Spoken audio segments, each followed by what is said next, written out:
আওয়ামী লীগের যে আসল রূপ, যে একটা মুজিববাদী সন্ত্রাসী ফ্যাসিস্ট এবং একটা জঙ্গি বাহিনীতে তারা রূপান্তরিত হয়েছে, তারা গণতান্ত্রিক বা কোন একটা রাজনৈতিক দলের মধ্যে পড়ে না, সেই রূপটা কিন্তু আজকে গণ অভ্যুত্থানের এতদিন পরে আবারও জনগণের সামনে, দেশবাসীর সামনে স্পষ্ট হয়েছে। এবং গোপালগঞ্জে আমরা 5ই আগস্টের পর থেকে শুনেছি যে গোপালগঞ্জের ভিতরে এই ফ্যাসিস্টদের একটা আশ্রয় কেন্দ্র হয়ে উঠেছে এবং পুরা সারা দেশের যাদের নামে মামলা রয়েছে, ফেরারি আসামি ছাত্রলীগের যে সকল নিষিদ্ধ ঘোষিত সংগঠনের নেতারা রয়েছেন, তারা সকলে গোপালগঞ্জে ছিলেন এবং তারা খুব পরিকল্পিতভাবে আসলে গণ অভ্যুত্থানের এবং জাতীয় নাগরিক পার্টির নেতৃবৃন্দদের হত্যার উদ্দেশ্যে আজকে আসলে সশস্ত্র হামলা চালিয়েছে। এবং বাংলাদেশে যে একটা মিথ তৈরি করে রাখা হয়েছিল যে গোপালগঞ্জে আওয়ামী লীগের বাইরে কেউ প্রোগ্রাম করতে পারবে না, এই মিথ আজকে জাতীয় নাগরিক পার্টি ভেঙে দিয়েছে। জাতীয় নাগরিক পার্টি যেহেতু চ্যালেঞ্জ নিয়েছে 30 দিনে তারা 64 জেলায় যাবে, জাতীয় নাগরিক পার্টি অবশ্যই সেই চ্যালেঞ্জ পূরণ করবে।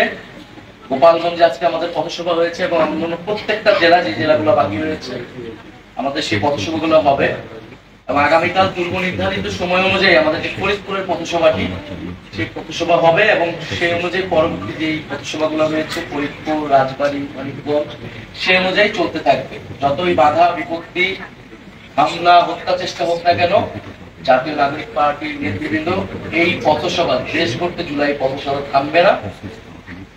এবং আমাদের যে আজকে যে দুইটি স্থগিত হলো মাদারীপুর এবং শরীরপুর, সেটা আমরা পরবর্তীতে কভার করে নিব এই পথসভার মধ্যে।